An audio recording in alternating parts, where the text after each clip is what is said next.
L'ijtihad a été appliqué pour dégager du texte coranique et dégager du texte de la tradition prophétique ce qu'on appelle en droit al-ahkam, les qualifications juridiques que le musulman donne à chacun des actes que l'homme est amené à avoir au cours de sa vie. But here's the main reason why I'm so happy that Christmas trees aren't part of our traditions and our holidays. If it were, there would be 1,000 rules and regulations regarding the tree. Il y avait une pluralité de l'ijtihad.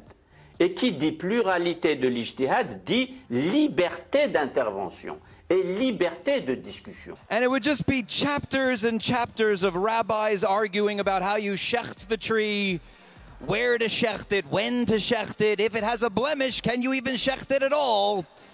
What kind of tree must it be? Well, it cannot bear fruit because that would be destroying future food.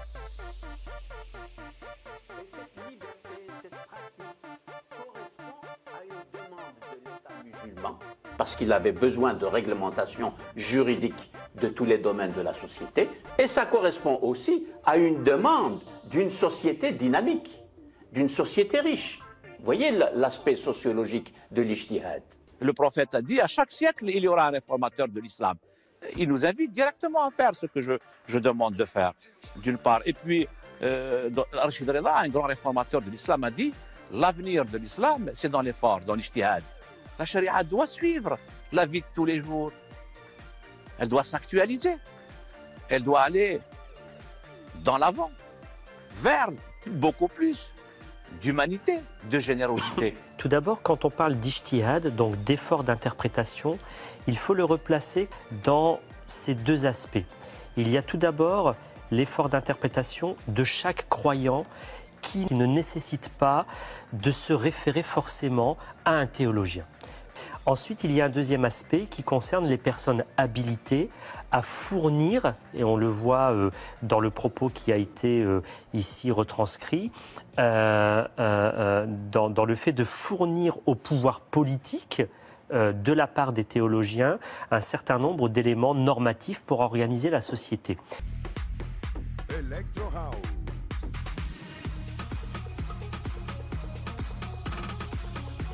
Chers amis musulmans, peut-être, lorsque Galeb a parlé de moments historiques, serait-il temps de réouvrir la porte de l'ijtihad?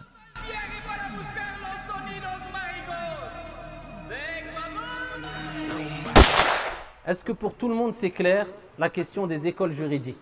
Al-Madhahib, quand vous entendez Abu Hanifa ou l'école Hanafite, Malik, l'école Malikite, Shafi'i, l'école Shafi'ite, et l'imam Ahmad, l'école Hanbalite. C'est à peu près clair pour vous ou pas?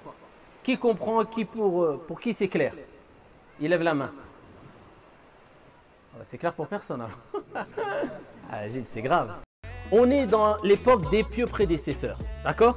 Et qu'est-ce qu'a dit le prophète alayhi salatu wassalam sur ses pieux prédécesseurs? Dans le hadith rapporté par Al-Bukhari, Muslim et d'autres, Khayrun nas, les meilleurs des gens. Ça c'est l'éloge du prophète alayhi salatu wassalam. Les meilleurs des gens, Khayrun nasi qarni, ce sont ceux de ma génération. Khalas, ils ont la tazkiyah, ils ont la recommandation du prophète, suite la deuxième génération, la troisième génération. Dans ces trois générations, il n'y a pas que les compagnons qui ont existé et qui ont divergé. Il y a aussi qui? Abu Hanifa, Malik, Shafi'i et Ahmad ibn Hanbal. Donc on comprend que les quatre grands savants ont vécu dans les trois meilleures générations, on est d'accord ou pas? Donc on sait qu'ils font partie des meilleurs des hommes. Et on voit qu'aujourd'hui, n'importe quel savant du monde prend toujours comme référence un de ces quatre grands savants. Maintenant revenons à ces écoles. Eh bien il faut savoir que les compagnons en Sahaba, ils ont divergé. Et les compagnons, non seulement ils ont divergé, parce qu'il y avait des nouvelles situations, mais en plus de cela, ils se sont éparpillés un peu partout. Donc ils ont rencontré des cultures différentes, des contextes différents. Suivre les écoles nous permet d'évoluer et de s'adapter aux différents contextes et aux différents pays et aux différentes cultures et aux différents urf. Il n'y a aucun problème. Et voici que toutes les écoles, les 4 grands savants, ont élaboré une méthodologie afin d'arriver à des jugements. Donc ils ont été obligés de faire un effort d'interprétation d'après les textes qu'ils avaient pour pouvoir résoudre les différents problèmes. Est-ce que ça c'est louable? Bien sûr. Ils ont fait un effort d'interprétation, ils font partie des meilleurs des générations, c'est des savants reconnus qui ont eu le qaboul, l'acceptation, leur science est bénie.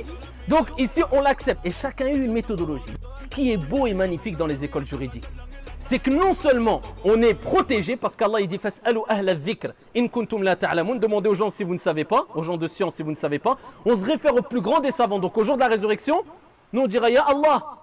On s'est référé à qui? Aux savants, au plus grand des savants. T'es couvert. Mais en plus de cela, et là je mets au défi n'importe qui,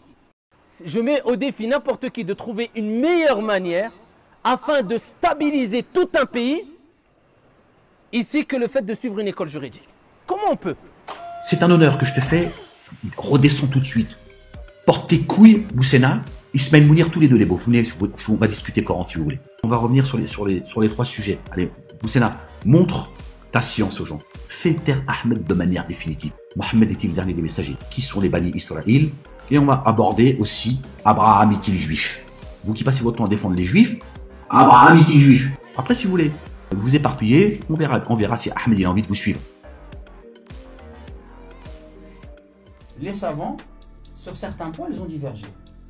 Cette divergence, elle a été voulue par Allah, il faut l'accepter. Choisis-toi ce qui te paraît être la vérité, mais n'en fais pas un débat. En tant que débutant étudiant, on prend cela simplement pour avoir un savant, et comme ça on va se préserver de l'erreur.